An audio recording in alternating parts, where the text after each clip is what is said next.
Recognition in international law.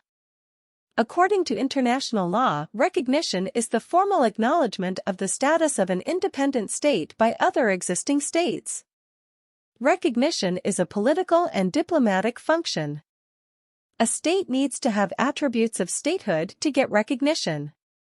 States are considered principal persons in international law. Conditions for recognition. Number 1. The community must be politically organized. Number 2. Should have control over a definite territory. Number 3. This control should tend towards permanence.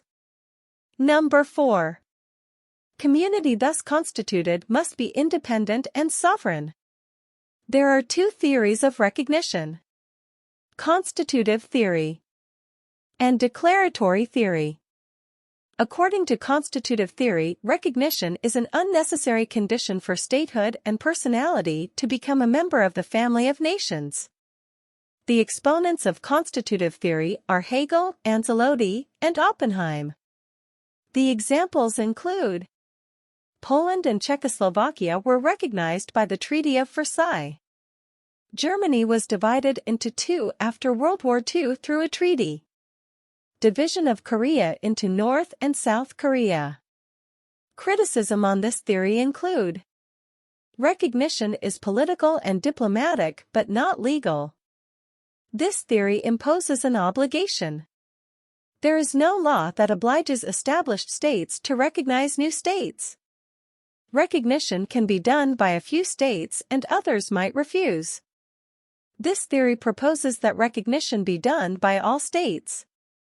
Declaratory or evidentiary theory states that declaration of recognition is a mere formality and not a necessity. It has no legal effect. Every new state becomes a member of nations ipso facto by its coming into existence. The exponents of this theory are Hall, Wagner, Pitt, and Fisher. For example, Taiwan is a democratic country. Only a few countries recognize Taiwan, yet it has business dealings with almost every country. Criticism in this theory is that it fails to explain legal rights and consequences of a recognized state. Let's discuss the modes of recognition. There are two modes of recognition: de facto and de jure. De facto recognition, as the name suggests, is only by fact and not legal. It is a provisional recognition. It can be withdrawn by the other states at any time. It is a first step towards de jure recognition. No exchange of diplomatic representatives takes place and state succession may not happen. Mere de facto recognition is insufficient to get UN membership. For example, Israel, Bangladesh, and Taiwan. De jure recognition. De jure recognition is a permanent and irrevocable recognition. It is legal and rightful. Here exchange of diplomats takes place and state succession happens smoothly. De jure recognition by majority states is essential for UN membership. In the case Law Luther v. Sager, 1921, it was held that the British government formally recognized Russia as a sovereign state. The court granted retrospective de jure recognition to the Russian Soviet government in addition to acknowledging its de facto. Now we will discuss recognition of insurgency. Insurgency means the condition of political revolt in a country where rebels have not attained the character of belligerents. Hence, it is an intermediate stage between tranquility and belligerency. If a state recognizes insurgents of another state, it implies that it would not treat insurgents as violators of law.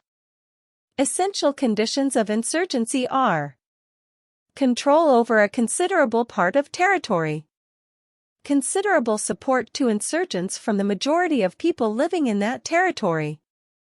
Insurgents should have the capacity and will to carry out international obligations. Effects of recognition on insurgency are: insurgents are not treated as pirates. Rebels of civil strife are treated as hostes humani generis, Latin for enemy of mankind, until they are recognized as insurgents. international rules of war become applicable to them. Now we will discuss recognition of belligerency. Recognition of belligerency is the acknowledgement of fact that there exists a state of conflict between two factions contending for power or authority. Essential conditions of belligerency are: armed conflict is to be of general character. Insurgents occupy and administer a considerable portion of national territory. They conduct hostilities under rules of war. Hostilities are to be of considerable magnitude to make foreign states define their towards belligerents and established government. Effects of recognition on belligerents include: from the beginning of belligerency, international law on conduct of hostilities apply. Conflict is internationalized and belligerents get some rights under international law. International law, unlike municipal law, governs the relations among recognized belligerent authorities, established government and recognizing state.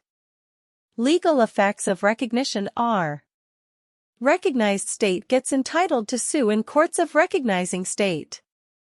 Courts of recognizing state give effect to the past as well as present legislation and executive acts of recognized state. In case of de jure recognition, diplomatic relations are established, so are its privileges and immunities. Recognized state is entitled to sovereign immunity for itself and its property in courts of recognizing state. Entitled to the succession and possession of property in territory of recognizing state. Now we will discuss some doctrines in case of recognition of a state. First is the Estrada Doctrine. It was propounded by Mr. Estrada, Foreign Minister of Mexico. The diplomatic representatives should be considered as accredited to the state and not to the government. This doctrine faced severe criticism as it disregards rules of international law. Second is the Stimson Doctrine.